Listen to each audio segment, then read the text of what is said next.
देखिए दोस्तों, अपन पढ़ने वाले हैं राजस्थान का इतिहास। तो राजस्थान के इतिहास को पढ़ने से पहले राजस्थान की स्थिति देख लीजिए। भारत में ये रहा ऊपर वाला, तो भारत में स्थिति ये रही। अब राजस्थान के अंदर कौन से क्षेत्र को क्या कहा जाता है ये देख लीजिए। नीचे वाला क्या है, कोटा बूंदी पारा झालावाड़ वाला हाड़ौती क्षेत्र है। क्यों? क्योंकि यहाँ पर हाड़ा चौहानों ने क्या किया था, हाड़ा चौहानों का शासक था। और बात करते हैं ये वाला, यहाँ पर ढूंढ नदी बहती थी, इसलिए ये क्षेत्र क्या है, ढूंढाड़ क्षेत्र है। और इसके ऊपर वाला क्या है, शेखावाटी, चूरू जुन्नू सीकर, चूरू का भी क्षेत्र आता है। तो चूरू जुन्नू सीकर वाला क्षेत्र क्या कहलाता है, शेखावाटी। तो शेखावाटी, तो ये शेखावाटी हो गया। क्यों? क्योंकि यहाँ पर कछुआ राजवंश से ही अलग होकर एक शेखा आ गया था। तो शेखा के जो वंशज थे शेखावत कहलाए, तो उनके वंशज यहाँ पर रहे थे, इसलिए क्षेत्र क्या कहलाया, शेखावाटी कहलाया। और अलवर भरतपुर वाला, ये इधर वाला अलवर भरतपुर वाला क्षेत्र क्या कहलाता है, मेवात क्षेत्र कहलाता है। क्यों? यहाँ पर मेवात जाति रहती थी, ठीक है। तो मेव जाति की अधिकता होने के कारण मेवात कहलाया। धौलपुर को क्या कहा जाता है, रेड डायमंड सिटी, सबसे छोटा है। और सबसे बड़ा जिला जैसलमेर, इसको क्या कहा जाता है, मरु प्रदेश, धानो प्रदेश, मरुस्थल, रेगिस्तान। और बात करते हैं मरुकांतार, मरुथार। और बात करते हैं स्वर्ण नगरी, हेमनगरी, कांचन नगरी, सोनारगढ़, त्रिकुट पहाड़ी पर बना हुआ है, इसलिए गलियों का शहर कहा जाता है, झरोखों की नगरी, और भी नाम है, ठीक है। तो बात करते हैं मारवाड़ क्षेत्र, ये रहा मारवाड़, जोधपुर संभाग पूरा लगभग। जोधपुर संभाग के 4 जिले, जोधपुर, पाली, जालौर और बाड़मेर। नागौर का क्षेत्र क्या कहलाता है, मारवाड़ कहलाता है। मेवाड़ क्षेत्र ये रहा, उदयपुर, राजसमंद, चित्तौड़गढ़, प्रतापगढ़ वाला क्षेत्र क्या कहलाता है, मेवाड़ कहलाता है। बात करते हैं वागड़, डूंगरपुर बांसवाड़ा वाला वागड़। तो ये तो हो गई इसकी स्थिति। और ये जो पहले बीकानेर, पूरा बीकानेर ही था ये क्षेत्र, तो बीकानेर वाला ये क्या कहलाता है, जंगल प्रदेश कहलाता है इधर वाला। तो जंगल ही जंगल थे, इसलिए क्या कहलाया, जंगल प्रदेश कहलाया। नागौर को क्या कहा जाता था, नागौर को अहि छत्रपुर, ये जंगल प्रदेश की राजधानी हुआ करती थी, अहि छत्रपुर। क्या हुआ करती थी, अहि छत्रपुर। चौहानों की भी राजधानी क्या हुआ करती थी, यही हुआ करती थी, चौहानों की भी। तो चौहान राजवंश कहाँ से आया था, अजमेर को क्या कहा जाता है, अजमेर ये रहा, राजस्थान का दिल कहा जाता है, त्रिभुज की आकृति का, हार्ट ऑफ राजस्थान। अब बात करते हैं सिरोही, यहाँ पर माउंट आबू है। तो यहाँ पर भी कौन सा राजवंश था, चौहान था। तो लुम्बा चौहान यहाँ पर संस्थापक होता है। तो चौहानों की कुल कितनी शाखाएं थी, पहले सांबर में थी, सांबर से फिर अलग होके एक नाडोल में आता है, नाडोल पाली में पड़ता है, लक्ष्मण राज। तो लक्ष्मण राज के बाद एक शासक इससे नाडोल से अलग होकर यहाँ पर आया हाड़ौती में, तो वो भी चौहान थे। तो यहाँ पर हर्राय नाम का व्यक्ति आता है, इसलिए नाम पड़ गया हाड़ौती। और बात करते हैं एक अलग होकर आया था, अल्हड़ का बेटा होता है, यहाँ पर शाखा चल रही है, वो यहाँ ऐसे वंशावली चल रही है। तो उसमें से ही एक अल्हड़ आता है, अल्हड़ का बेटा कीर्तिपाल, जो क्या करता है, कीर्तिपाल जालोर में आता है, यहाँ पर आता है जालोर में। और फिर जालोर से अलग होकर यहाँ पर आता है एक जना, लास्ट शासक बचा था लुम्बा चौहान, जो जालोर का अंतिम शासक है, वो यहाँ पर आता है, यहाँ पर सिरोही में। और सिरोही का अंतिम शासक कौन है, जयंत है। तो ये स्थिति बताई। तो मेवाड़ के में कौन सा राजवंश था, मेवाड़ में गुहिल राजवंश था, जो गुहादित्य संस्थापक था और शिलादित्य का बेटा था। वो कहाँ से आए थे, वल्लभनगर से आए थे, वल्लभनगर यहाँ पर है गुजरात से, तो गुजरात से आए थे। तो मारवाड़ में राठौड़ राजवंश था, मेवाड़ यहाँ पर कौन सा राजवंश था, राठौड़। राठौड़ों की 3 शाखाएं याद रखना। राठौड़ एक तो यहाँ से अलग होकर जोधा का बेटा बिक्का यहाँ पर आ गया, बीकानेर, तो बीकानेर की स्थापना करता है। और यहाँ से एक वंशावली चल रही है, यानी उसके बाद उदय सिंह, मोटा राजा उदय सिंह, अकबर ने उपाधि दी थी उसको, तो उसकी शाखा अलग होकर कहाँ पर आ गई थी, उसकी शाखा उदय सिंह का बेटा होता है किशन सिंह, तो वो किशनगढ़ अजमेर आ जाता है। एक शाखा यहाँ पर आ गई और एक शाखा यहाँ पर चली गई, तो ये 2 शाखा हो गई। वैसे तो दूधा भी जाता है, मेड़ता राव दूधा होता है, जो जोधा का ही बेटा होता है। जोधा के 2 बेटे, तो एक इधर चला गया, एक इधर आ गया। और जोधा के 5 बेटे थे, तो 5वां बेटा भी कहा जाता है इसको, पहला बेटा भी कहा जाता है बिक्का को। तो दूधा के फिर क्या होता है, दूधा का बेटा होता है कौन, दूधा का बेटा विरमदेव, और एक रतन सिंह, हीरमदेव का बेटा जयमल, जयमल मेड़तिया जो महाराणा प्रताप के साथ उदय सिंह के साथ लड़ता है, महाराणा प्रताप के पिता। तो जयमल मेड़तिया और जयमल राठौड़ कहा जाता है, उसको मेड़ता में रहता था इसलिए मेड़तिया भी कहा जाता है। तो जयमल राठौड़ और फतेह सिसोदिया की क्या है, छतरी बनी हुई है। कहाँ पर? जयमल और फतेह की छतरी है बीकानेर में। पहले कहाँ पर थी? यहाँ पर टंगाई थी आगरा के किले में। आगरा के किले से यहाँ पर टांगा गया है। ठीक है, तो वर्तमान में जूनागढ़ में। तो ये स्थिति अपन ने पढ़ ली। अब यहाँ पर अलग अलग वंशों को पढ़ेंगे और बात करते हैं प्राचीन इतिहास में क्या है। प्राचीन इतिहास में अपन को वंश नहीं पढ़ने पड़ेंगे, तो प्राचीन इतिहास को पढ़ेंगे पहले। प्राचीन इतिहास में क्या पढ़ेंगे? प्राचीन उसमें पाषाण काल पढ़ेंगे। पाषाण काल में क्या आएगा? पत्थरों से खोज की किसने क्या की, थोड़ी सी बात है। और उसके बाद क्या है? सभ्यता है, अलग अलग प्रकार की सभ्यता है। कालीबंगा सभ्यता हो गई, पिल्लीबंगा सभ्यता हो गई, आहड़ सभ्यता हो गई। तो उन सभ्यता को पढ़ते हैं पहले, कौन सी सभ्यता कहाँ पर थी। तो स्टार्ट करते हैं।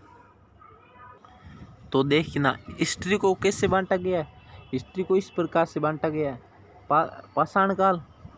और ये पेबुल क्या है? पेबुल क्या है? तीखे पत्थरों को क्या कहा जाता था, यानी एक्स यानी कुल्हाड़ी। कुल्हाड़ी की आकृति का बना पत्थर क्या कहलाता था? पेबुल कहलाया करता था। जो वर्तमान में नाथद्वारा और कांकरोली में दिखाई पड़ता है, राजसमंद में पड़ता है नाथद्वारा और कांकरोली। तो वहाँ पर जो नदी के साथ बहकर आ गए थे वो पत्थर भी आजकल देखने को मिलते हैं।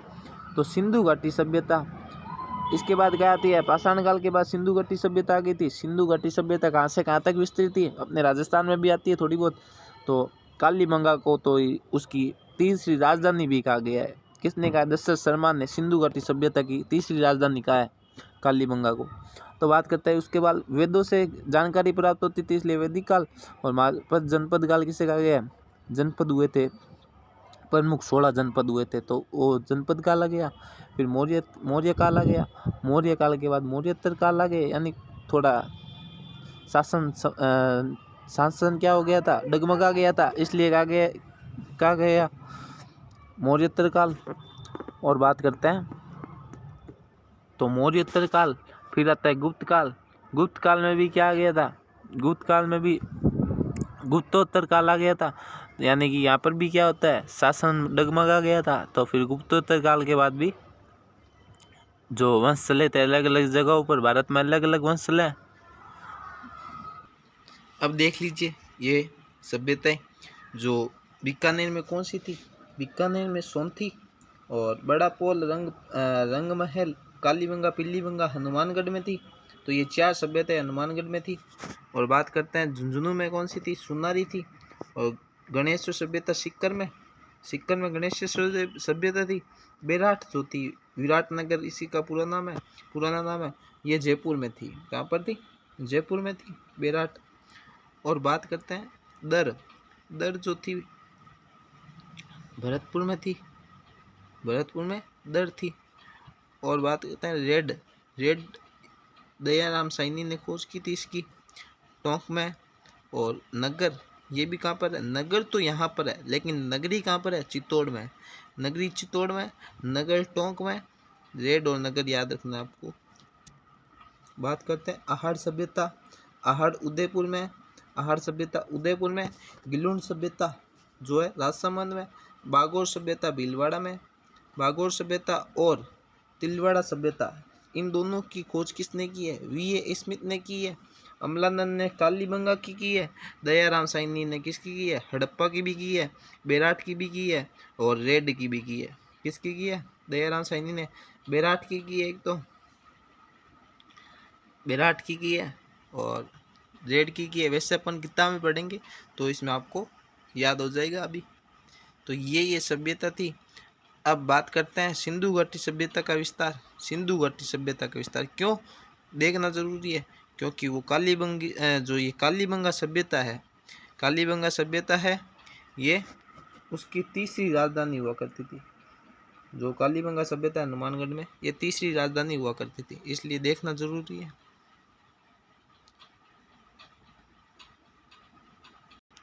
ये देख लो सिंधु घाटी सभ्यता का क्षेत्र यानी कहाँ कहाँ पर सिंधु घाटी सभ्यता बसी हुई थी, तो यहाँ से स्टार्ट होती है ऊपर से। तो ये वाला पूरा क्षेत्र क्या है, सिंधु घाटी सभ्यता। यानी भारत में कहाँ कहाँ पर है, भारत में गुजरात में है, अपना राजस्थान ये रहा। तो राजस्थान यहाँ पर तो खाली है, तो ऊपर जो है ये कालीबंगा इधर हनुमानगढ़ में, तो इधर जो क्षेत्र है ये वाला, तो ये कालीबंगा इधर हो गई। तो ये सिंधु घाटी ऐसी हुई थी, लगभग पाकिस्तान में होनी चाहिए भारत के बाद। तो आधी देख लो, आधी ये पाकिस्तान में और आधी वर्तमान में भी ऐसा ही है, सिंधु नदी बहती है। तो सतलज नदी पर अपने वो सतलज नदी नहीं, हाँ सतलज नदी पर किशनगंगा नदी है ना, यहाँ पर पाकिस्तान पर अपना विवाद हो रखा है। तो ये थोड़ा सा देख लेना, आप याद कर लेना। तो बात करते हैं आपकी बुक की, 10th क्लास की फर्स्ट चैप्टर उसकी। तो देखिए, राजस्थान का इतिहास एक परिचय। तो प्राचीन इतिहास पढ़ेंगे अभी। तो कौन सा इतिहास पढ़ेंगे, प्राचीन इतिहास। तो प्राचीन इतिहास में देखना क्या होता है, ये जो प्राचीन इतिहास में पाषाण काल आएंगे, प्राग ऐतिहासिक काल, इसको भी 3 भागों में बांटा गया है।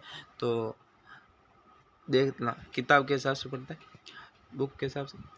तो 1949 से पूर्व राजस्थान का नाम किसी भौगोलिक इकाई का अस्तित्व नहीं था, यानी राजस्थान नाम नहीं था। यहाँ पर राजस्थान, राजपूताना ये नाम मिलता है एकीकरण के बाद, यानी वृहत राजस्थान 1949, 30 मार्च 1949 को क्या हुआ था, वृहत राजस्थान का निर्माण हुआ। उसमें क्या किया गया, राजस्थान नाम लिया गया। कौन सी समिति के द्वारा लिया गया था, वो एक समिति होती है, तो उस समिति के द्वारा राजस्थान नाम लिया जाता है।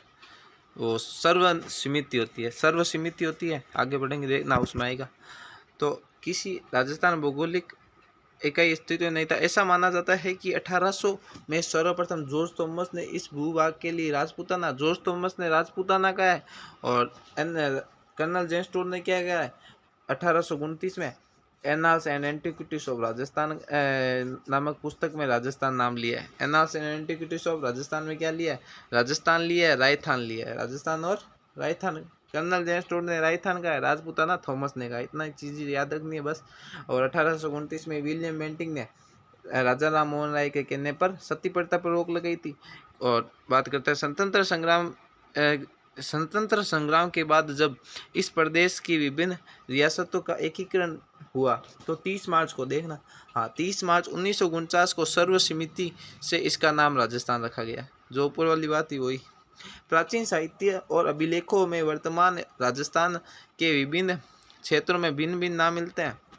तो भिन्न भिन्न नाम मिलते हैं अभिलेखों में पुराने। तो कुछ क्षेत्र उनकी भौगोलिक विशेषता के आधार पर, कुछ क्षेत्र वहाँ के बसी हुई जातियों के नाम पर जाने जाते हैं। तो राजस्थान के यानी कुछ क्षेत्र जाति के लिए, कुछ क्षेत्र भौगोलिक स्थिति के कारण उसके फेमस थे। जैसे जंगल हुआ करता था इसलिए जंगल प्रदेश, और सांपों के रहने की भूमि को अछत्रपुर कह दिया करते थे। तो वैसे ही जो वंश चलता था, चौहान राजवंश, हाड़ा राजवंश, तो हाड़ौती कहलाया कुछ क्षेत्र। तो इसीलिए जाति के ऊपर भी कुछ क्षेत्र को नाम दिया गया, और कुछ क्षेत्र और रहन यानी प्रकृति के आधार पर दे दिया गया, आप ऐसे भी बोल लिख सकते हो। तो प्राचीन साहित्य और अभिलेखों में वर्तमान विभिन्न स्थिति नाम मिलते हैं। कुछ क्षेत्र उनकी भौगोलिक विशेषता के आधार पर, तो कुछ क्षेत्र जातियों के नाम से जाने जाते हैं। राजस्थान के क्षेत्रों के प्राचीन नामों में जिनका उल्लेख ऋग्वेद में भी आया है। तो मरु आया है ऋग्वेद में, धनव आया है। किसके लिए आया, मरु और धनव एक ही है। कहाँ पर है, जैसलमेर को कहा गया मरु और धनव। इसका मतलब होता है रेगिस्तान, धनव का मतलब रेगिस्तान के जो भी पर्यायवाची हो वो जैसलमेर के लिए प्रयुक्त होंगे, ठीक है। तो जांगल किसके लिए, जांगल बीकानेर के लिए। मत्स्य अलवर भरतपुर वाला क्षेत्र, सूरसेन भी अलवर भरतपुर वाला, सूरसेन धौलपुर और भरतपुर वाला क्षेत्र आदि क्षेत्रों में मरु और धनव दोनों का अर्थ एक ही है। इनका प्रयोग जोधपुर संभाग के मरुस्थल के लिए हुआ है। जोधपुर संभाग पूरा जो है उसके मरुस्थल के लिए मरु शब्द का प्रयोग हुआ है। जोधपुर पहले मरु फिर मरुवार कहलाता था। और समी, केर, पिल्लू आदि क्षेत्र बीकानेर बीकानेर और नागौर के आसपास क्षेत्र जांगल देश कहलाता है। इसीलिए यहाँ पर राजा थे जो जांगलदर बादशाह की उपाधि धारण करते थे। जंगल ही जंगल था यहाँ पर।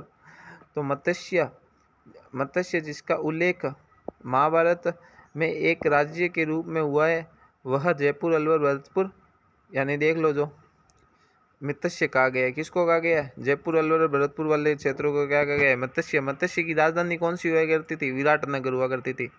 तो भरतपुर और मथुरा से सटे हुए क्षेत्रों को धौलपुर करौली के अधिकांश भूभाग को सूरसेन कहा गया है। धौलपुर करौली वाले को सूरसेन कहा गया है। तो यह भी एक प्राचीन राज्य था। महाभारत में भी इसका उल्लेख मिलता है। तो महाभारत में भी है, ऋग्वेद में भी है। और भौगोलिक विशेषता के आधार पर नामित कुछ अन्य क्षेत्र निम्नलिखित हैं। माही नदी के आसपास, माही नदी कहाँ पर बहती है? माही नदी मध्य प्रदेश से निकलती है। इधर देखो माही नदी का बहाव क्षेत्र, माही नदी इधर से निकलती है और इधर होती है यू, उल्टा यू बनाती है, यहाँ पर वापस कच्छ के रण में गुजरात में चली जाती है। ठीक है, तो माही नदी का कुछ क्षेत्र है जो क्या है? डूंगरपुर बांसवाड़ा में तो होगा, यहाँ पर डूंगरपुर बांसवाड़ा है। तो देखिए क्या है, माही नदी के आसपास वाला भूभाग प्रतापगढ़ कांठल कहलाता है। क्या क्यों कहलाता था? क्योंकि माही नदी के किनारे कांठे पर स्थित है। किनारे का मतलब कांठे के पर स्थित है ये प्रतापगढ़, माही नदी के किनारे पर था या फिर कांठे पर था, तो कांठल कहलाया। 56 गांवों का समूह होने के कारण प्रतापगढ़ बांसवाड़ा के मध्य के 56 का मैदान है। तो 56 का मैदान कहाँ पर है? 56 का मैदान तो इधर है। तो मैदान ऐसे याद रखना है, सीधा मैदान नीचे है और पहाड़ियाँ कहाँ पर है? पहाड़ियाँ ऊपर है। तो बाड़मेर में 56 की पहाड़ियाँ है और 56 का मैदान यहाँ पर है। तो पहाड़ियाँ दे दे तो आप कंफ्यूज मत होना, बाड़मेर में 56 की पहाड़ियाँ।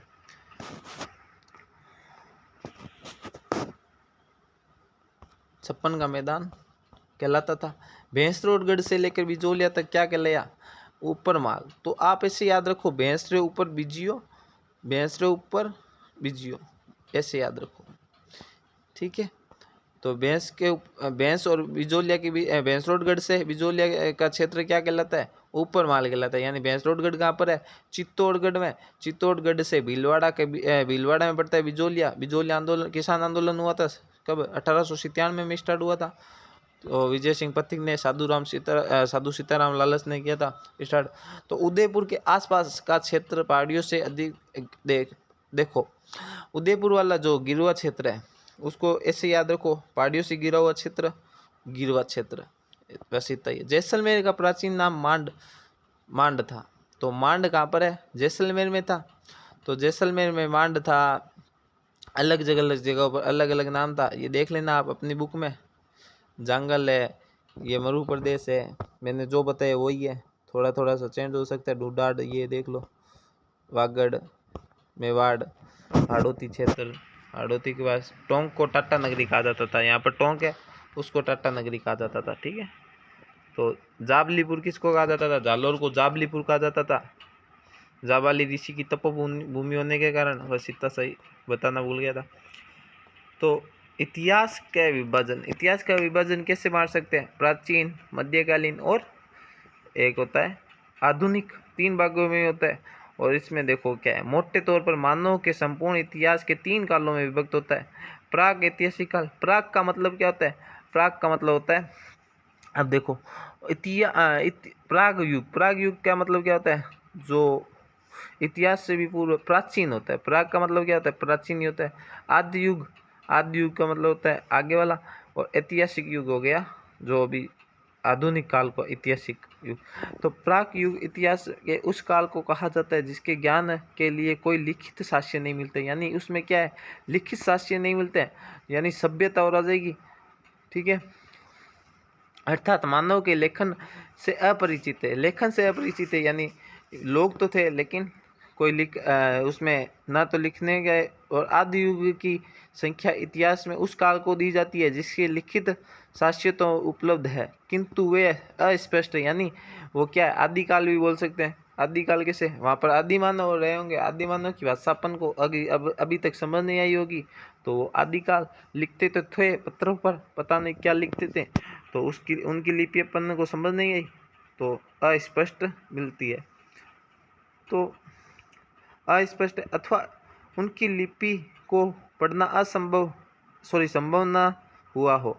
ऐतिहासिक युग उस काल के इतिहास को कहा गया है जिसके संबंध में स्पष्ट और पठित लिखित साक्ष्य मिलते हैं, जैसे चौहानों के, अपने गुहिलों के, सबके साक्ष्य अलग अलग। तो बहुत से ऐसे जो साक्ष्य मिल गए वो क्या है, ऐतिहासिक काल के लय या फिर आधुनिक काल बोल सकते हो आप। तो इन अर्थों में भारतीय, ये कुछ ज़्यादा खास नहीं है, आप ऐसे बेसिक चीज़ है। इन अर्थों में भारतीय इतिहास के कालानुक्रम को इस प्रकार से विभक्त कर सकते हैं। प्राक युग, यह युग सृष्टि के आरंभ से हड़प्पा सभ्यता तक, यानी हड़प्पा सभ्यता तक है ये। और जो आदि युग है यह हड़प्पा सभ्यता से 600 ईसा पूर्व तक, और जो 600 ईसा पूर्व से लेके आज तक जो है वो क्या कहलाया, ऐतिहासिक युग कहलाया है। तो प्राग ऐतिहासिक राजस्थान, प्राग ऐतिहासिक काल क्या है, जो इतिहास से भी पहले प्राचीन इतिहास बोल सकते हो। मानव सभ्यता का उदय नदी घाटियों से हुआ है। नदी घाटी यानी सिंधु घाटी सभ्यता मैंने बताई थी, तो ये निंदु सभ्यता बताने वाले, इसमें क्या बताने वाला है, प्राग ऐतिहासिक काल में सभ्यता बताने वाला है। इसको भी शायद 3 भागों में बांटेंगे, देखना आप, क्योंकि प्रचुर कारण यहाँ अपने आप उत्पन्न होने वाले कंदमूल फल प्रचुर मात्रा में उपलब्ध होते हैं। सघन वनों के कारण यहाँ आसपास पशु पक्षी के मांस आसानी से उपलब्ध हो जाते हैं। देखना, यानी वो क्या करते थे, मांस मीट का सेवन करते थे और फलों का भी सेवन करते थे, लेकिन इनको पकाना नहीं आता था। क्या करते थे ये, इनके पास पत्थर हुआ करता था, तो पत्थर मार दिया करते थे।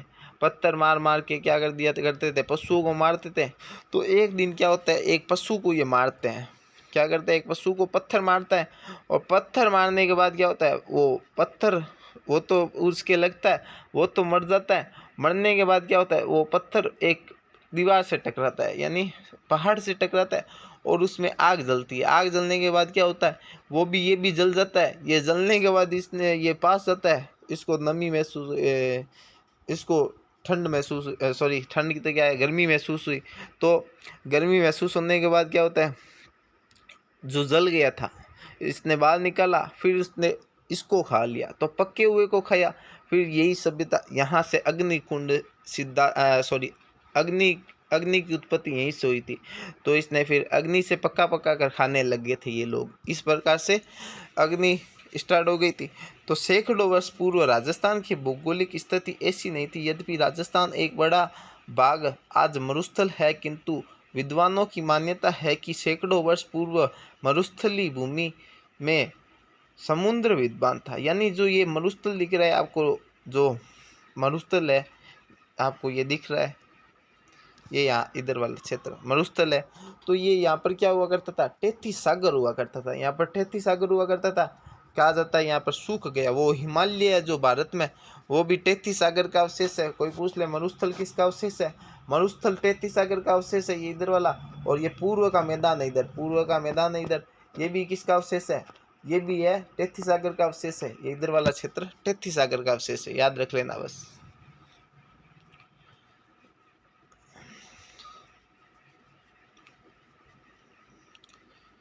तो समुद्र हुआ करता था, और सरस्वती तथा दृष्टि नदियाँ इस समुद्र में आकर गिरती थी। यानी सरस्वती नदी आकर गिरती थी और ये नदियाँ गिरती थी, जो सतलुज हो रहा है वो सिंधु नदी इधर ही थी, ठीक है। तो सैकड़ों वर्ष पूर्व इस मरुस्थली भूमि में समुद्र विमान था, ये तो मैंने बता दिया। यह स्थिति मानव जीवन के लिए सर्वथा उपयुक्त थी। सर्वथा यानी सब कुछ था यहाँ पर, तो जल मिल जाता था, खाने को मिल जाता था, और एक प्रकार की सुविधा मिल जाती थी इस पानी से। तो यही कारण है कि ऐसी भौगोलिक स्थिति में राजस्थान को मानव सभ्यता के जन्म के प्राचीन भूभाग में से एक होने का गौरव प्राप्त हुआ। मानव सभ्यता के उद्भव के इस काल को पाषाण काल कहते हैं। पाषाण काल यानी पाषाण काल, इसे 3 भागों में बांटा गया है। पूर्व पाषाण काल यानी पाषाण का मतलब क्या होता है, पत्थर, शिला यानी मध्य पाषाण काल, और उत्तर पाषाण काल। जो पाषाण काल है उसको 3 भागों में बांटा गया है। अब देखना, पूर्व पाषाण काल किसे कहा गया है, सबसे पुराने पत्थर। पूर्व का मतलब पहले, जो पहले के पत्थर थे। तो राजस्थान में मानव का उदय कब हुआ यह निश्चित रूप से ज्ञात नहीं है, लेकिन यहाँ विभिन्न क्षेत्रों के हुए उत्खनन से प्राप्त विभिन्न प्रकार के पाषाण विशेष क्वार्टजाइट चट्टानें। क्वार्टजाइट चट्टानें कौन सी है? क्वार्टजाइट चट्टानें देखना, क्वार्टजाइट चट्टानें किसको कहा गया है? तो क्वार्टजाइट चट्टानें यहाँ से अरावली पालनपुर गुजरात से स्टार्ट होती है और दिल्ली तक रायसेन की पहाड़ियाँ दिल्ली में, तो यहाँ तक खत्म होती है। कुल लंबाई है 600 कितनी है? 92 क्या?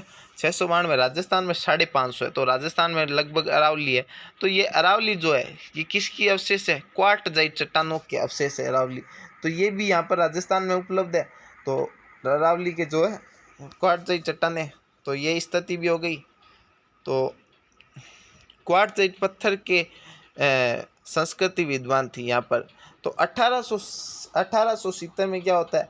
C.A. हैकेट होते हैं। C.A. हैकेट ने सर्वप्रथम किसकी खोज की है? C.A. हैकेट जो जयपुर में इंद्रगढ़ से पत्थर से बनी पूर्व पाषाणकालीन हस्त कुठार किसे कहा गया है? Hand axe. एक्स का मतलब तो समझते होंगे आप, छोटे बच्चे हैं उसमें पढ़ लेते हैं। एक्स का मतलब कुल्हाड़ी। कुठार को क्या कहा गया है? कुल्हाड़ी। तो कुल्हाड़ी किस प्रकार की होती है वो आपने नहीं देखी है कभी? तो इस प्रकार की होती है एक्स।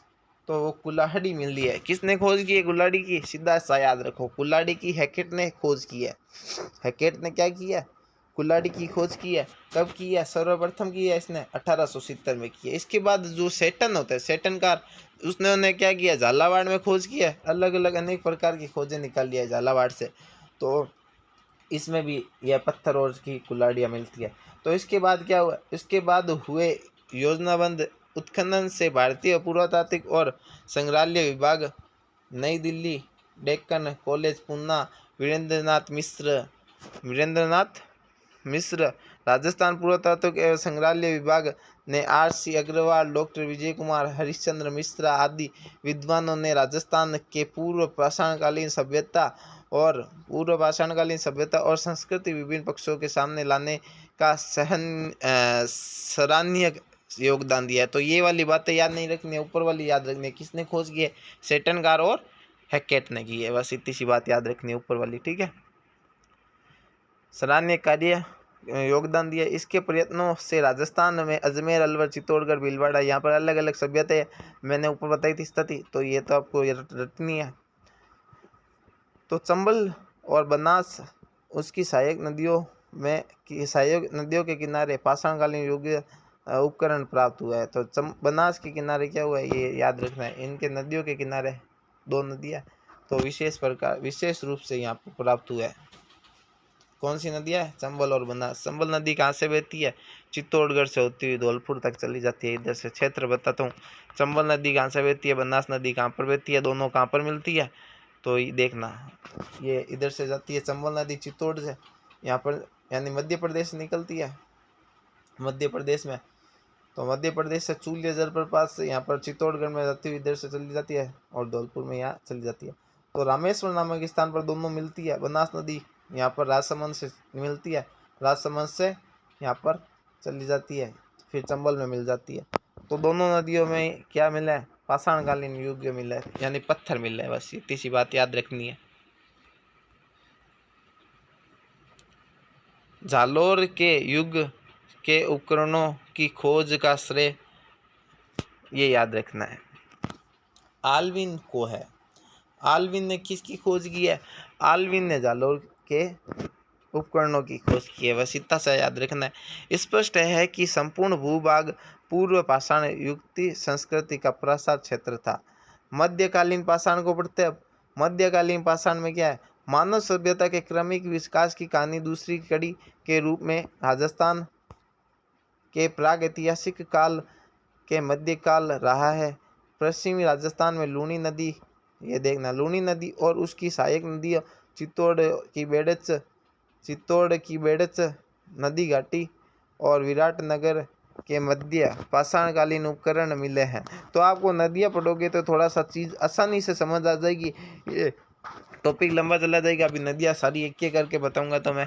तो लूणी नदी कहाँ से निकलती है? अजमेर से, नागपाड़ से निकलती है। मैं ऐसे बोल के बता सकता हूँ। तो ये लूणी नदी की सहायक नदी है जो चित्तौड़गढ़ में बेड़स नदी है और विराटनगर जो है जयपुर में, तो पाषाणकालीन उपकरण मिले यहाँ से भी, तो पत्थर मिले। इस काल के उपकरण छोटे हल्के कुशलता से निर्मित है।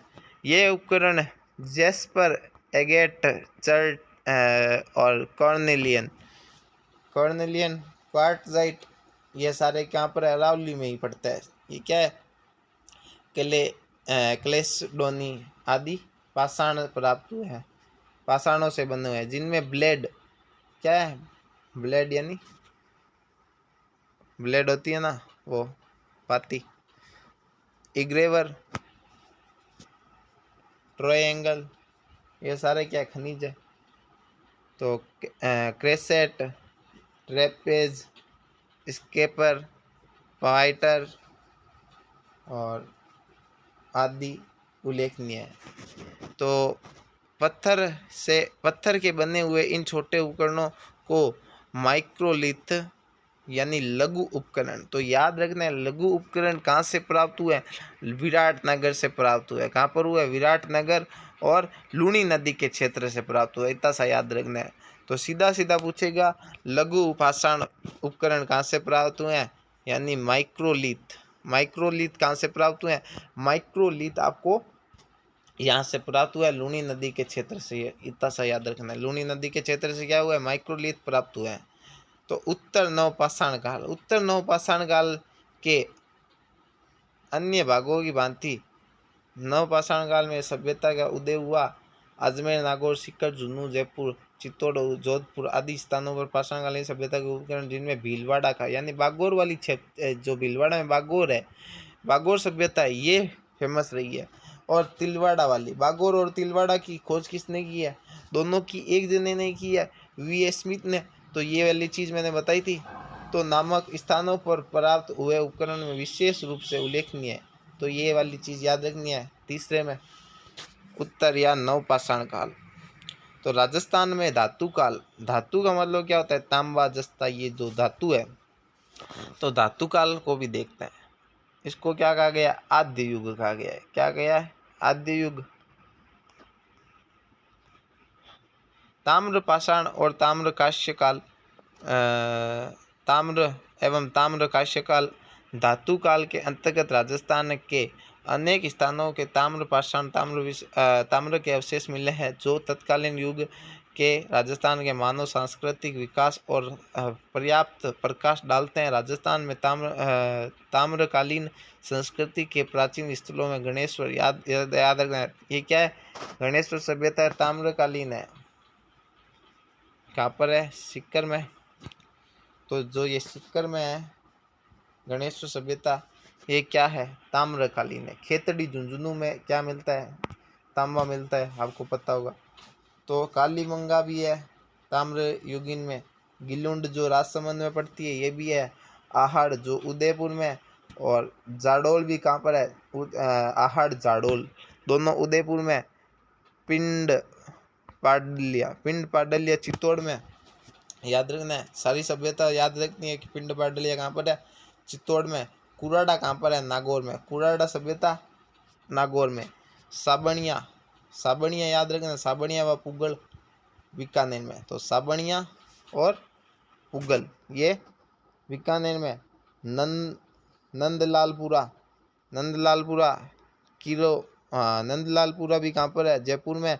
और बेराट भी कहाँ पर है? जयपुर में। लेकिन यहाँ पर ये धातु वाली नहीं है बेराट, ठीक है। तो वो क्या है? पाषाण है। तो धातु वाली देख लो, कीरादोत, चीथवाड़ी, कीरादोत और नंदलालपुरा, तो ये जयपुर में। तो एलाना जालौर में, बुड्ढा पुष्कर में, कोल माहौली सवाई माधोपुर में, मलाहा भरतपुर में आदि विशेष रूप से उल्लेखनीय है। तो कौन कौन सी है? वापस देख लो, एक बार देख सकते हो आप। गणेश्वर, सीकर, कालीबंगा, हनुमानगढ़, पिल्लीबंगा भी है, लेकिन पिल्लीबंगा का नाम नहीं लिए गए। ताम्रयुगीन में गिलुंड, राजसमंद, आहड़, जाडोल उदयपुर में, पिंड पाडलिया चित्तौड़ में, कुराड़ा, नागौर, साबणिया व पुगड़ बीकानेर, नंदलालपुरा, कीरादोत, चौथवाड़ी जयपुर, एलाना जालौर, बूढ़ा पुष्कर, अजमेर, कोल, माहौली, सवाई माधोपुर, मल्हा, भरतपुर आदि विशेष रूप से है। देख लो। तो लोह काल क्या है? लोहा। ताम्र और कांस्य काल के पश्चात लोह का ज्ञान और उसका प्रयोग मानव इतिहास के युगांतकारी घटना थी। इसके कृषि उपकरण तथा हथियारों की गुणवत्ता को बढ़ाकर सारे परिदृश्य को ही बदल दिया। राजस्थान के नौह भरतपुर में क्या है? ये नौह वाली याद रखनी है। इसमें क्या है? नौह वाली।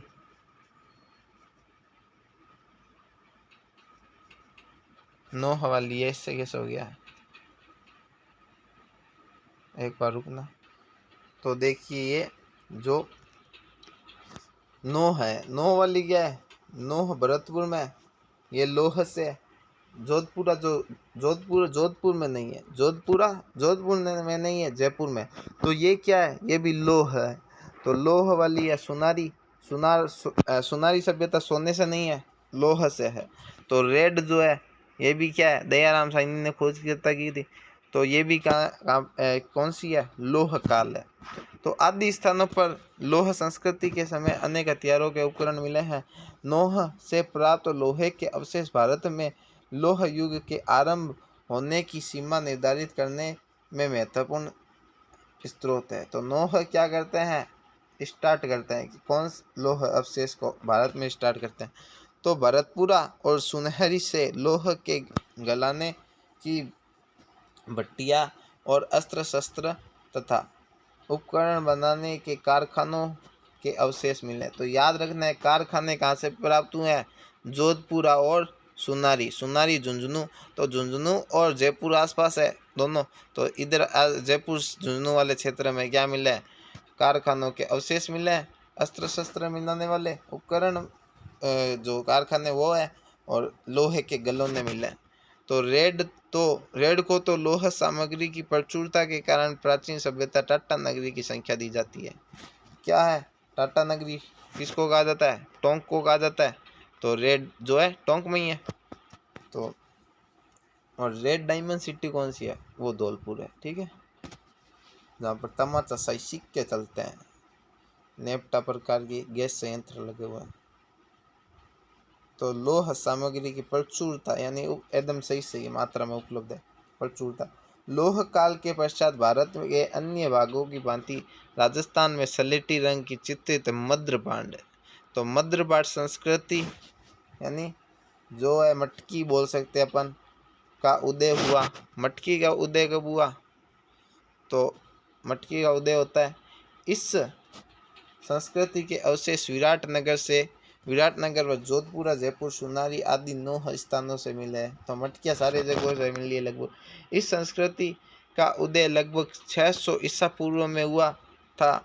इसके पश्चात भारतीय इतिहास के साथ राजस्थान का इतिहास भी ऐतिहासिक युग को ही युग आरंभ हो जाता है। ऐतिहासिक युग क्या हो जाता है? आरंभ हो जाता है। तो बोल सकते हैं अपन मध्यकाल। इस ऐतिहासिक काल को क्या बोल सकते हैं? मध्यकाल। राजस्थान का प्राचीन सभ्यता है। अब सभ्यता देख लीजिए आप कौन कौन सी सभ्यता है। कालीबंगा सभ्यता कब की है? बीसी का मतलब क्या होता है? बीसी का मतलब होता है 1 ईस्वी से भी पुरानी। तो 4000 साल पुरानी है यह सभ्यता है। 1 ईस्वी से, यानी आज क्या चल रहा है? 2000 चल रहा है, 2021 2022 चल रहा है। तो 2022 में चल रहा है। तो 2022 से पहले क्या हुआ था? एक आया था कभी ना कभी। तो इस एक से भी 4000 पहले बीसी हुआ करती थी। 4000 साल पहले कालीबंगा सभ्यता है। तो दृष्टिवत और सरस्वती नदी घाटी जो वर्तमान में गग्गर नदी का क्षेत्र है, हनुमानगढ़ में। हाँ, हड़प्पा सभ्यता से भी प्राचीन कालीबंगा सभ्यता विकसित हुई है। तो कालीबंगा सभ्यता किसकी है? हड़प्पा से ही है। हड़प्पा का ही है क्षेत्र जो दक्षिण वाला है। तो हड़प्पा सभ्यता को 2 भागों में बांटा गया। एक था निचला घाटी क्षेत्र और एक ऊपर वाला। ठीक है, तो ये कालीबंगा क्या है? हड़प्पा की तीसरी राजधानी का है। दशरथ शर्मा ने कालीबंगा को तीसरी राजधानी का हड़प्पा की।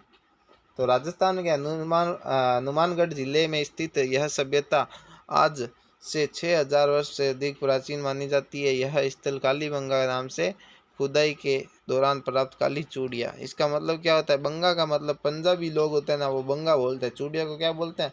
बंगा बोलते हैं। तो यहाँ पर काली चूड़िया प्राप्त हुई है। क्या हुई है? काली चूड़िया। तो क्योंकि पंजाबी भाषा में बंगा का अर्थ होता है चूड़ी। सर्वप्रथम 1992 में क्या हुआ है? 1992 में अमलानंद घोष ने किसकी खोज की है? कालीबंगा की खोज की है। और 1921 में किसकी हुई है? हड़प्पा की। 1922 में क्या हुआ है? मोहनजोदड़ो की। उसमें मोहनजोदड़ो की खोज किसने की? राखाल दास बनर्जी ने। और हड़प्पा की दयाराम साहनी ने। तो तत्पश्चात 1961 में बीके थापर और बीके थापर द्वारा यहाँ उत्खनन का कार्य करवाया गया। तो उत्खनन के इस सभ्यता में 5 स्तर सामने आए थे। 5 स्तर कौन कौन से थे? यानी हड़प्पा सभ्यता के अवशेष है। 5 स्तर में क्या है? जो ऊपर कालीबंगा के 5 स्तर है, जो 2 तो क्या है? 2 तो ऊपर वाली हड़प्पा सभ्यता के अवशेष है, और 3 जो है तीसरे, चौथे और 5वें, वो कौन सी सभ्यता के? हड़प्पा सभ्यता के निचले यानी दक्षिण सभ्यता। तो निचले सभ्यता के, हड़प्पा सभ्यता के 2 काल बांटे गए हैं, तो वो दूसरे काल के अवशेष है। तो प्रथम 2 स्तर तो हड़प्पा सभ्यता के प्राचीन है यानी पुराने वाली के, और तीसरे, चौथे, 5वें स्तर जो है हड़प्पा सभ्यता की सामग्री के सामने समकालीन है। यानी समकालीन है। हड़प्पा और ये दोनों एक ही काल में चल रही है, एक ही समय में। तो कालीबंगा सभ्यता को भी 2 भागों में बांटा गया है। प्राक हड़प्पा सभ्यता, पाक का मतलब प्राचीन, और हड़प्पा सभ्यता, ये हो गया हड़प्पा सभ्यता समकालीन वाली, ये पाक यानी प्राचीन वाली। तो कालीबंगा सुव्यवस्थित रूप से बसा हुआ नगर था। मकान बनाने वाले मिट्टी की ईंटों को धूप में पकाकर प्रयुक्त किया जाता था। उत्खनन से प्राप्त मिट्टी के बर्तन, उनके अवशेष पतले, हल्के तथा उनमें सुडौलता का अभाव, सुंदरता का यानी सुंदर नहीं थे, अभाव था। बर्तनों का रंग लाल, जिन पर काली सफ़ेद रंग की रेखाएं खींची जाती थी। अलग अलग प्रकार की ऐसे डिजाइन बना दिया करते थे। कालीबंगा से मिले कब्रिस्तान से यहाँ के निवासियों के शवादान पद्धति की जानकारी मिलती है। यानी यहाँ पर क्या मिला है? कब्रिस्तान मिला है। और उसका यानी शवादान का मतलब क्या होता है? उनकी खोपड़ियाँ, उनके शरीर मिले, उनकी शरीरों की जो हड्डियाँ है वो कंकाल मिले। साथ ही एक बच्चे के कंकाल मिले जिसमें 6 छेद है। उसमें कितने? 6 छेद है। यानी इसमें पता चलता है कि 6 छेद क्या है? वो भी एक प्रकार से डॉक्टरी का कार्य किया करते थे। तो आयुर्वेद हुआ करते थे, चिकित्सा। तो चिकित्सा का कार्य एक प्रकार से वो करते थे, जिसे मस्तिष्क शोध बीमारी का इलाज का प्रमाण माना जाता है। तो ये मस्तिष्क की बीमारी का इलाज कर रहे थे शायद। तो यहाँ से प्राप्त खिलौने, बैलगाड़ी, हवन कुंड, लकड़ी की नाड़ी और बेलनाकार मुहड की हड़प्पा सभ्यता में अपना विशिष्ट स्थान था। यानी कालीबंगा सभ्यता में क्या हुआ करता था? कालीबंगा सभ्यता में जो नालियाँ थी, वो नालियाँ तो पक्की ईंटों की थी। घर कौन से थे? कच्चे ईंटों के थे। और जो ये घर से जो पानी जाता था नालियों में, वो लकड़ी की बनी हुई थी, लकड़ी की नालियाँ थी। तो ये याद रखना थोड़ा सा ये भी। तो आहड़ सभ्यता की बात करते हैं। आहड़ सभ्यता उदयपुर में। तो आयड़ नदी के किनारे तट पर आयड़ उत्खनन फलस्वरूप 4000 साल पुराना ये कितना है? 4000 साल पुराना है। 300 ईस्वी देख लो। तो धातु युगनी सभ्यता है। कौन सा ये? पाषाण धातु युगनी सभ्यता के अवशेष सामने है। तो पत्थरों की है। ये कौन सी है? पत्थरों की है। तो सामने यह सभ्यता एक टीले के नीचे दबी हुई प्राप्त हुई थी, जिसे धूलकोट यानी धूली यानी मिट्टी का टीला। तो मिट्टी का टीला यहाँ पर आहड़ में कहते हैं। और 1953 में यहाँ अक्षय कीर्ति व्यास ने 1953 में और 1952 में अमलानंद घोष ने कालीबंगा की। तो उसके बाद रतन चंद्र अग्रवाल और एच डी शोकलिया के निर्देशन में यहाँ उत्खनन करवाया गया। तो एकदम HD कर दिया था उन्होंने भी, वैसे याद रख लो। इस सभ्यता के लोग मकान बनाने के धूप में सूखने वाले कई सुखाई गई ईंटों एवं पत्थरों का प्रयोग करते थे। आहड़ के लोग अपने मृतकों को गहनों के आभूषणों के साथ दफनाते थे। तो अपने मृतकों को गहनों के साथ दफनाते थे। याद रखना है, जो इनकी मृत्यु के बाद जीवन की अवधारणा का समर्थन होने का प्रमाण है, यानी समर्थन करते थे जीवन में, उनके जीवन मरने के बाद भी। तो उत्खनन में मिट्टी के बर्तनों के सर्वाधिक मिले हैं। मिट्टी के बर्तन सर्वाधिक मिले हैं। क्या मिले? मिट्टी के।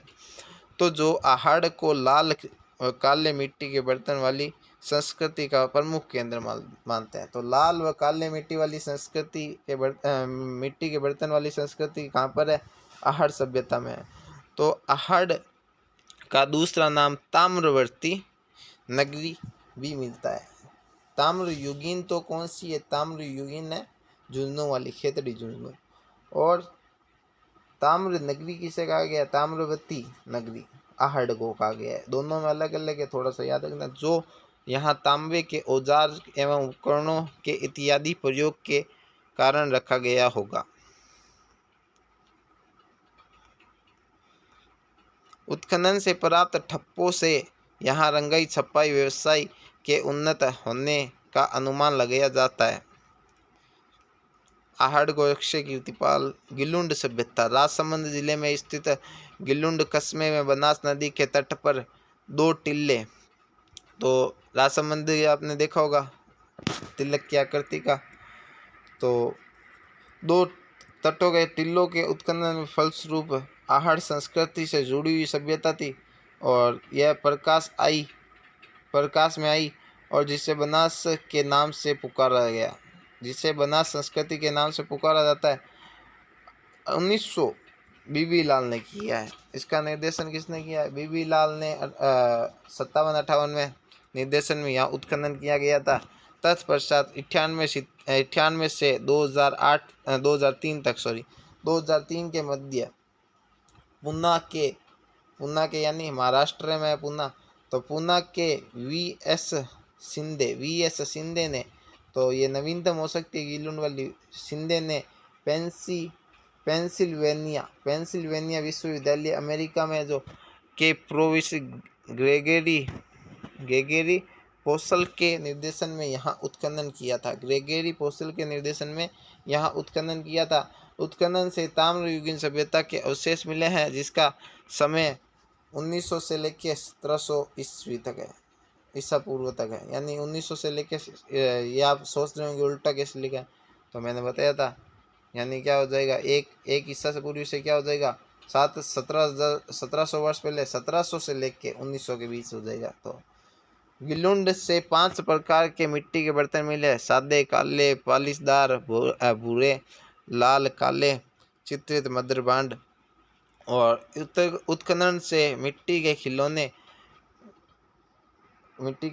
पत्थर की गोलियां, हाथी के दांत, चूड़ियां अवशेष मिले हैं। आहड़ के पक्की ईंटें का उपयोग नहीं हुआ था। तो याद रखना है, पक्की ईंटों का उपयोग कहाँ पर नहीं हुआ था? आहड़ में नहीं हुआ था। जबकि गिलुंड में प्रचुर उपयोग हुआ है, सही उपयोग हुआ है। बागोर जो भीलवाड़ा में पड़ती है, ये प्रसिद्ध है सभ्यता। तो भीलवाड़ा में जिले में स्थित बागोर कोठारी नदी के तट पर, यहाँ पर इस खोज किसने की है? DVN ने की है। याद रखना है, DVN ने किसकी खोज की है? DVN ने बागोर सभ्यता की खोज की है। DVN मिश्र ने, ऐसे याद रख लो, DVN मिश्र। तो DVN मिश्र ने बाग में मिस्त्री खाई। तो कब हुई है? 67 में हुई है। तो वो वाली कब हुई थी? 57 में हुई थी, 1957 में। कौन सी? गिलुंड। तो ये हुई है 1967 में। 1970 तक उत्खनन कार्य किया गया। उत्खनन के दौरान प्रागैतिहासिक काल के सभ्यता के अवशेष प्राप्त हुए हैं जो 4 से 5 हजार वर्ष पूर्व माने जाते हैं। यहाँ से बड़ी संख्या में लघु पाषाण यानी छोटे उपकरण प्राप्त हुए हैं। इस सभ्यता में निवासियों में आखेटक होने का प्रमाणित करते हैं। आखेटक क्या होती है? आखेट कला आपने पढ़ी होगी, जो भित्ति चित्र बनाए जाते हैं दीवार पर। तो बागोर से तांबे के उपकरण प्राप्त हुए हैं जिनमें छिद्र वाली सुई, तो बागोर में छिद्र वाली सुई प्राप्त हुई है। कृषि व पशुपालन प्राचीनतम साक्ष्य प्राप्त हुए हैं। बागोर के मध्यकालीन सभ्यता मध्य पाषाणकालीन सभ्यता का स्थल व लघु पाषाण उपकरण का मुख्य केंद्र। लघु पाषाण केंद्र का मुख्य केंद्र किसको कहा गया है? बागोर सभ्यता को कहा गया है। अब देखना, गणेश्वर सभ्यता जो कांतली नदी बहती है सिक्कर में, शेखावाटी क्षेत्र में, चूरू में जाकर मिल जाती है, उद्गम स्थल है गणेश्वर सभ्यता से कांतली नदी का। तो ताम्रयुगीन संस्कृति महत्वपूर्ण स्थल है और इसका रतन चंद्र अग्रवाल के निर्देशन में उत्खनन किया गया था। तो गणेश जी, रतन जी, ऐसे याद रख लो। गणेश सभ्यता, रतन चंद्र। तो चंद्र किसके ऊपर होता है? गणेश जी के पिता के। तो रतन लगा हुआ था, एक प्रकार का रतन या रतन चंद्र अग्रवाल के निर्देशन में उत्खनन। यहाँ 2600 ईसा पूर्व की सभ्यता के अवशेष मिले हैं। तो गणेश्वर सभ्यता से अत्यधिक मात्रा में तांबा, क्या है? तांबा में आद्युद उपकरण मिले हैं। तो इससे ताम्रयुगीन सभ्यता में प्राचीनतम सिद्ध करती है, सबसे प्राचीनतम सिद्ध करती है। ताम्रयुगीन में सबसे प्राचीनतम सभ्यता कौन सी है? तो ये गणेश्वर वाली सभ्यता है। यहाँ से प्राप्त तांबे के उपकरणों में पात्रों में 99% तांबा है। कितना है? 99%। पूछ सकते हैं कितना प्रतिशत तांबा है? 99। वहाँ पर ऑप्शन में 100 भी दे सकते हैं तो गलत हो जाएगा। इस क्षेत्र में तांबे की प्रचुर प्राप्ति का प्रमाण करता है।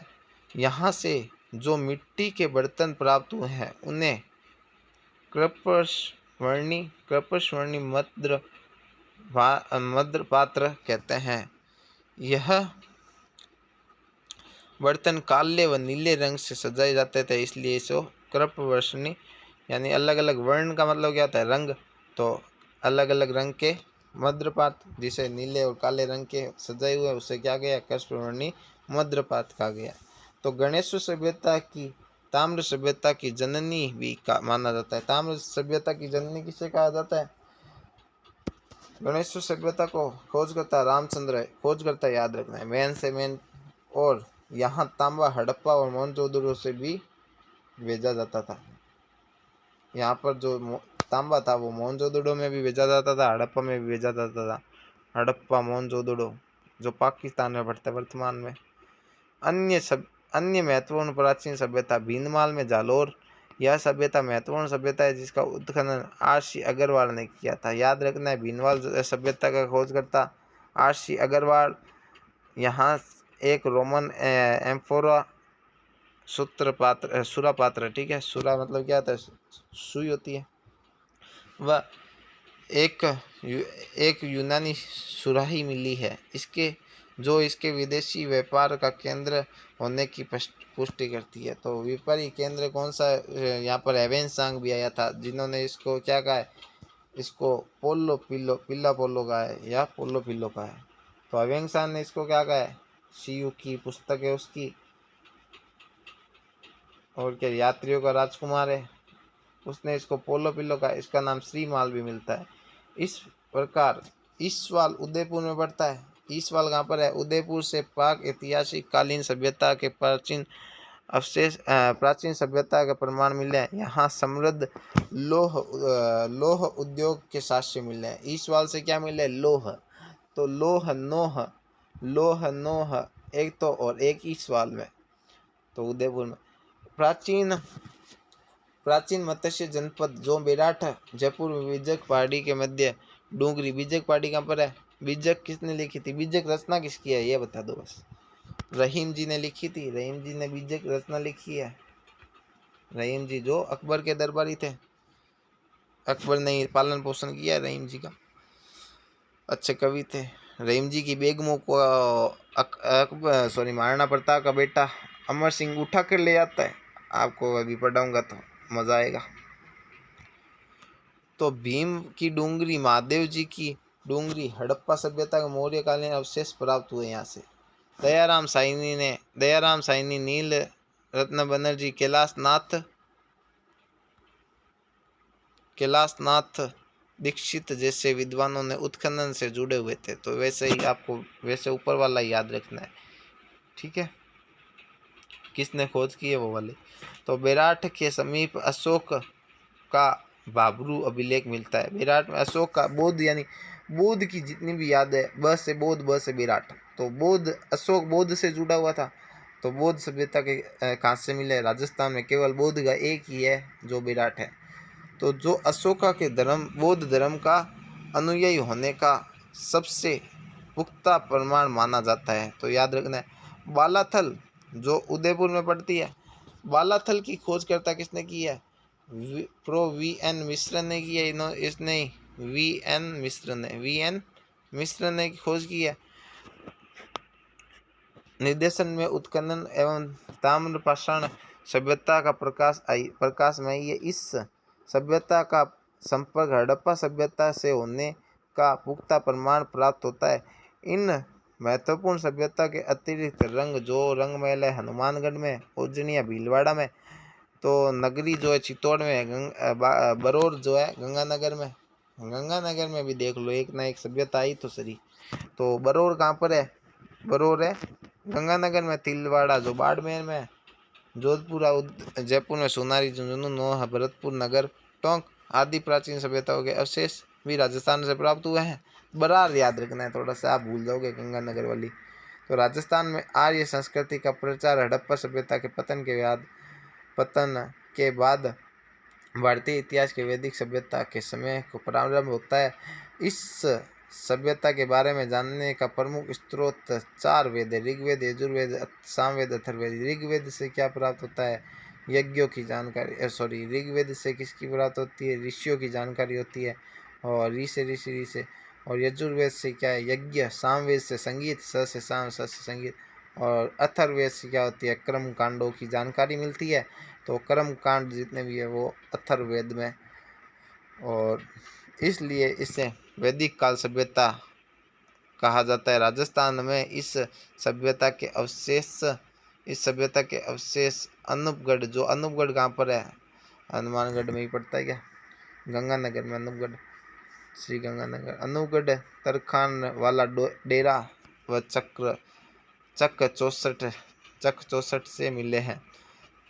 महाकाव्य काल में राजस्थान के आर्यों की अनेक बस्तियों के उत्खनन मिले हैं। रामायण से ज्ञात होता है कि राम रावण युद्ध के समय जब दक्षिण सागर ने अपने ऊपर राम सेतु जो पुल था, राम सेतु पुल जो बनाया था, देखना ये राम सेतु पुल ये भारत है, लगभग ऐसा ही है। तो थोड़ा सा देखना एक बार।